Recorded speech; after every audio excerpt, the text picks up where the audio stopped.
Olá, retomando a nossa problemática da transdisciplinaridade e da pós-modernidade, eu gostaria de começar com o princípio da incerteza e da complexidade aplicados à questão filosófica dos nossos problemas éticos. E, num primeiro momento, eu gostaria de definir o que é um problema ético.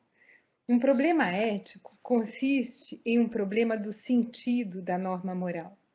A moral é situada, histórica, socialmente contextualizada, e a ética consiste em interrogar o sentido dessa norma moral, tendo em vista a proibição de violência e a necessidade de preservar a integridade e a dignidade humanas, sobretudo quando nós elaboramos conhecimentos juntos. Portanto, a ética coloca a questão do sentido da moral. Veja bem, a moral ela é um conjunto de regras, de normas de uma determinada sociedade. Por exemplo, numa determinada sociedade, a poligamia é autorizada. Um homem pode ter quantas mulheres ele puder sustentar, ou pode ter 4 mulheres. Numa outra sociedade, isso é absolutamente imoral. É importante que um homem se case com uma mulher. Em outras sociedades, atualmente, o casamento homossexual é aceito. No fundo, qual é o sentido dessas normas morais? E essa problemática do sentido das normas morais, ela atravessa os determinados contextos históricos e geográficos aonde a moral se aplica, para vir tentar entender qual é o significado profundo dessa norma e se essa norma realmente está autorizando, como diria Aristóteles, uma vida bela, justa e feliz, ou como diria Paul Ricoeur na sua obra Si Mesmo como um Outro, uma vida boa com e para os outros em instituições justas? Qual é, no fundo, o sentido radical da norma? E aí nós entramos na problemática da ética. E vocês já perceberam que quando nós vamos entrar no campo da solução de um problema ético, esse paradigma transdisciplinar da complexidade é muito interessante, porque ele vai trazer a questão da multiperspectiva. Isso é, para solucionar um problema ético, nós vamos precisar, às vezes, do olhar de várias disciplinas e não só do olhar da filosofia. Vamos pegar um problema que todos nós já enfrentamos, que todos nós já sentimos, o problema do ciúme. O ciúme que nós podemos ter de um companheiro, de uma mulher, de um marido, o ciúme da filha, o ciúme que a filha pode sentir da mãe, o do filho pode sentir do pai, o ciúme que pode ocorrer no âmbito das relações profissionais, que atualmente são extremamente competitivas. Muito que bem. Esse problema do ciúme, quando nós sentimos ciúme ou que alguém sente ciúme, ele pode ser incapaz de cumprir uma norma moral. Ou ele pode transgredir uma norma moral, ou ele pode usar essa norma para oprimir. Ele pode usar essa norma em prol de interesses pessoais, para manter uma dominação, para manter sua posição, para manter seu status, por exemplo.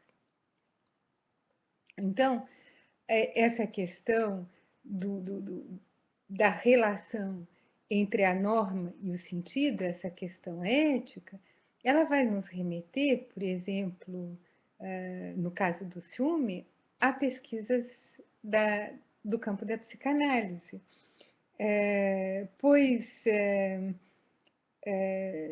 se nós, por exemplo, entendemos como a subjetividade aflora não intencionalmente, isso por causa de conflitos emocionais que podem ter sua fonte no inconsciente, nós não estamos mais no campo da filosofia, nós estamos no campo da psicanálise. E, portanto, essa consciência do inconsciente é absolutamente necessária na filosofia se nós queremos entender por que uma norma moral pode ser antiética, pode ser usada a fins pessoais e não na finalidade de um bem comum. Portanto, é muito interessante essa interação entre a filosofia, a psicanálise e a psicologia, inclusive a psicologia dos afetos. Porque a psicologia dos afetos, por exemplo, vai estudar a questão animal. E eles observam que os animais, eles defendem o seu território.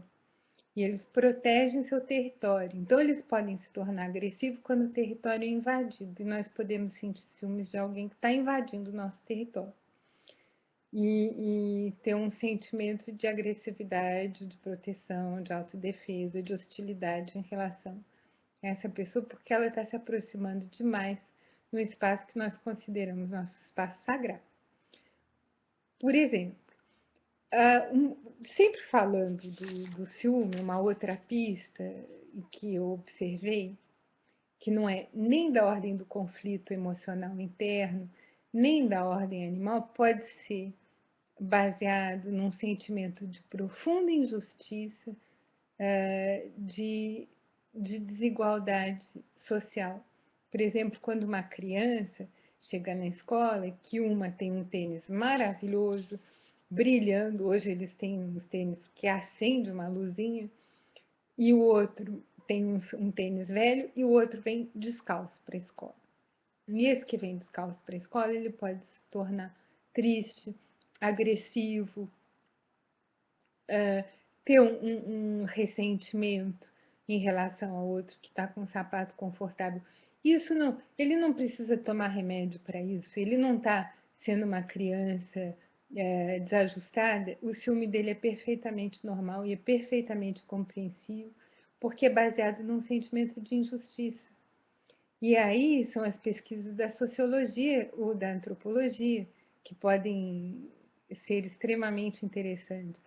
Mas a engenharia também se interessou pelo ciúme nas organizações e como, por exemplo, um chefe pode impedir o avanço de uma pessoa sob sua responsabilidade, mas que é mais brilhante que ele, e eles chamaram esse problema de fator humano.